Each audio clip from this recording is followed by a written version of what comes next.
Souvenez-vous, on avait abordé... Oh putain. Souvenez-vous, on avait abordé le problème de la blanchité alimentaire dans la culture française suite à une conférence officielle d'une scientifique chercheuse officiellement mise en avant par Sciences Po, que la gastronomie française, autant pour moi, la gastronomie française avait un problème de blanchité et était là pour le suprémacisme blanc, que c'était profondément raciste et blablabli et blablablou. Bref, on en était resté là et...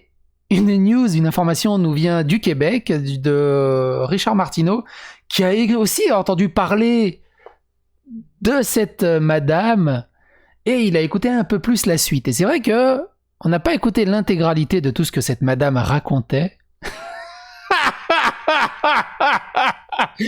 Et on est obligé de refaire une vidéo là-dessus, parce que bordel de merde. Parce qu'évidemment, il n'y a pas le problème que de la gastronomie française qui a un problème, mais tout simplement des cantines scolaires qui ont un problème et des tables dans les restaurants.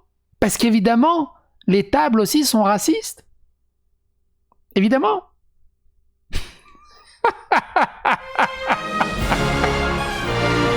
Ah merde.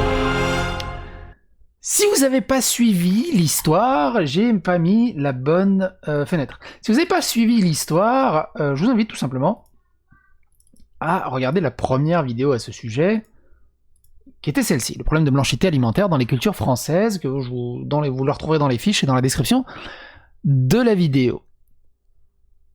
Richard Martineau, on a déjà abordé cette personne, on a fait quelques vidéos de quelques-uns de ses blogs, articles, notamment celui-là, qui est assez intéressant, quand l'antiracisme est raciste, que je vous invite également à regarder, il est dans la description, dans le truc, et c'est une des rares vidéos où je suis avec mon petit frangin.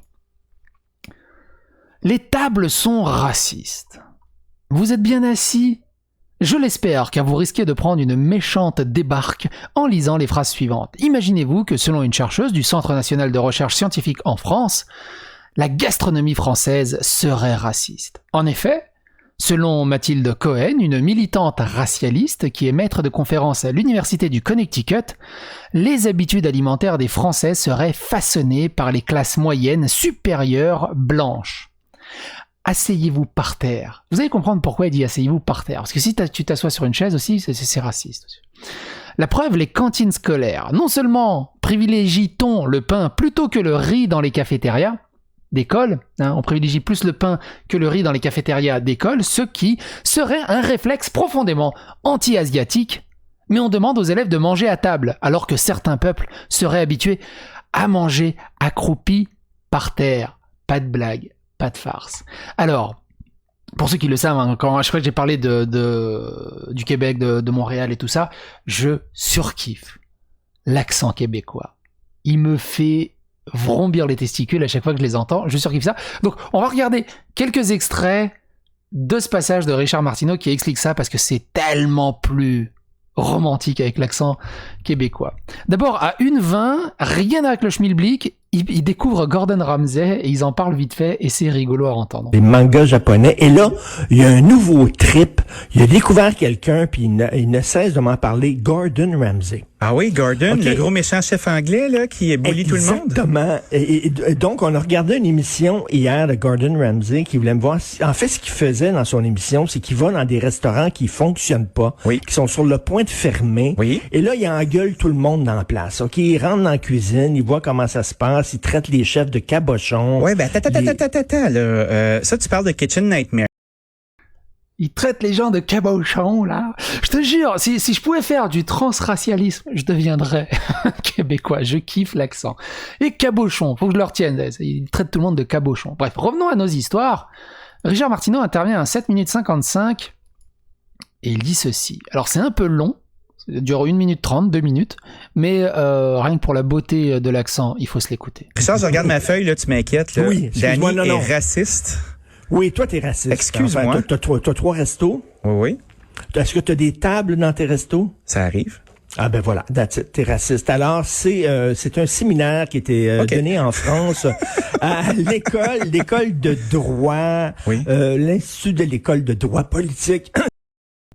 Donc, évidemment, l'Institut de droit d'école politique, c'est Sciences Po. Excuse-moi. Ah, Et il y c'est avait une l'émotion. femme qui s'appelle Mathilde, oui, c'est Mathilde Cohen, c'est l'émotion.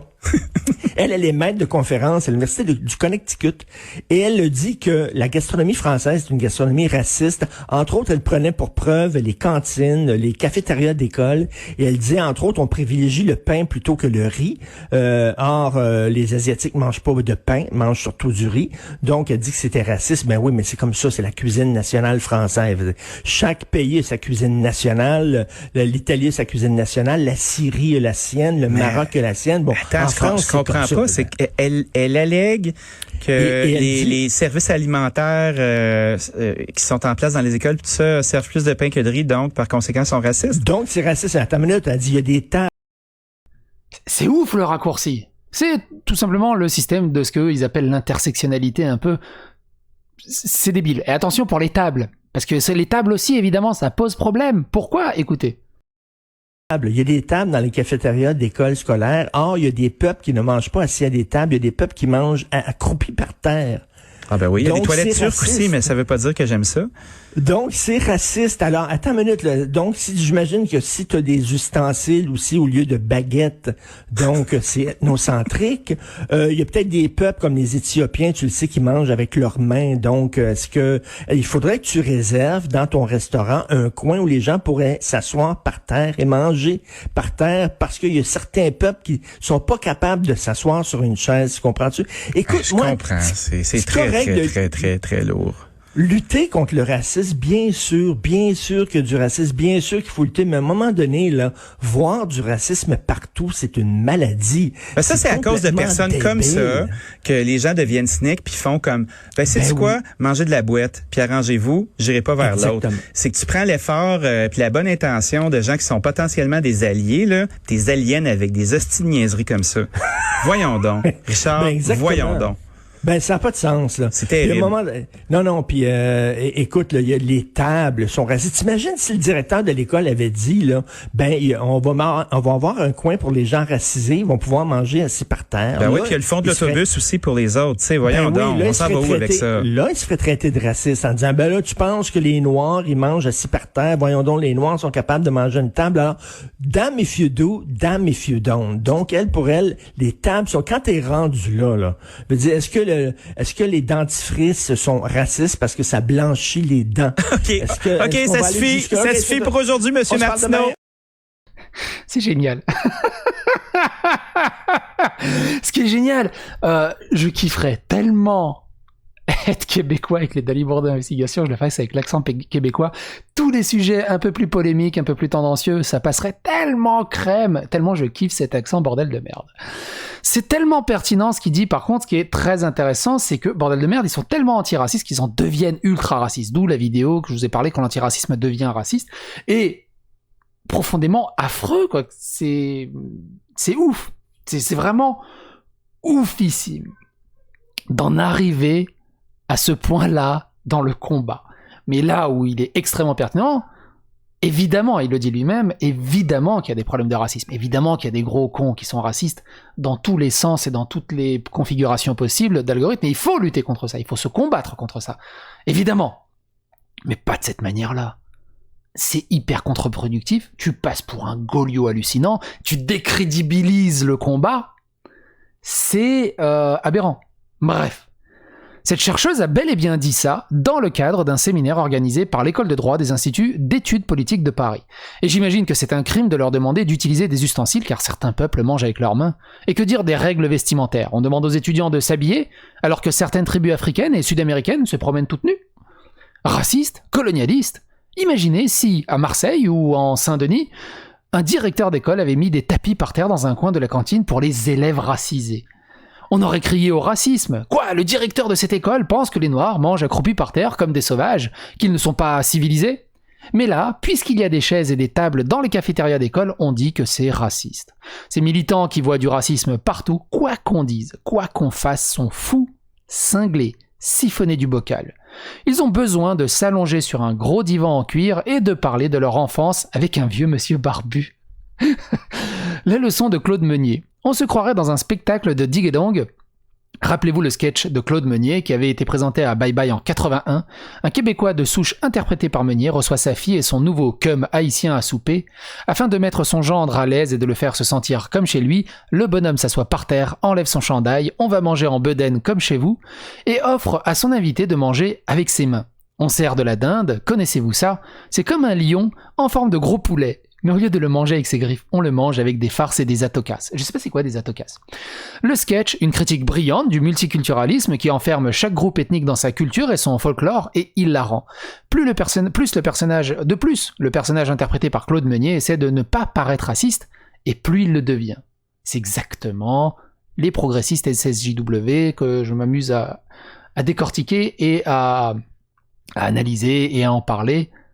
Plus ils essayent de paraître antiracistes et plus ils sont racistes. Et ça, c'est ouf. C'est ouf d'hypocrisie tellement c'est rigolo. Et ben c'est exactement ce que font les antiracistes crinqués. Ils sont tellement antiracistes qu'ils finissent par devenir racistes. À bas l'Occident. La Syrie aura droit à sa gastronomie nationale, Haïti, le Mexique, l'Algérie, le Nigeria, le Maroc, la Tanzanie, le Sénégal, le Congo. Mais pas la France. Et on véhicule ce genre de sottise dans une université. Avant de se quitter, on va pas la regarder, mais ça dure 2 minutes 20. Je vous invite vraiment à regarder ce sketch de RBO. Si vous connaissez pas RBO, c'est une très vieille série humoristique québécoise. Et celle-ci qui s'intitule L'Hôpital Général de Montréal. Une fois que vous aurez regardé ces 2 minutes 20, pendant les 10 jours qui suivent, vous allez non-stop répéter « C'est l'Hôpital Général de Montréal !» non-stop, tellement c'est répété, tellement c'est rigolo. Et en fait, on suit l'aventure de Guy, qui devient Guylaine, mais finalement elle en a marre d'être une femme et redevient Guy, puis finalement elle tombe amoureuse d'une lesbienne, je crois, puis elle redevient Guylaine, puis après elle en a marre, elle se fait poser une moustache, et après je sais plus quoi, c'est quoi le truc, le délire, mais au final, à la fin, elle a décidé de devenir une voiture et de faire sa vie avec une dépanneuse. Bon, je vous ai spoilé le scénario, il fait que 2 minutes 20, mais ça mérite de le regarder, bordel de merde, et j'espère que je vous aurai fait découvrir un petit quelque chose. C'est assez amusant. Quoi qu'il en soit, n'hésitez pas à phagocyter l'algorithme de YouTube. N'hésitez surtout, une des choses les plus importantes, n'oubliez jamais de rire de la bêtise des autres. À bientôt pour de nouvelles aventures. Abonnez-vous, likez, partagez, c'est très important. Et bisous à vous.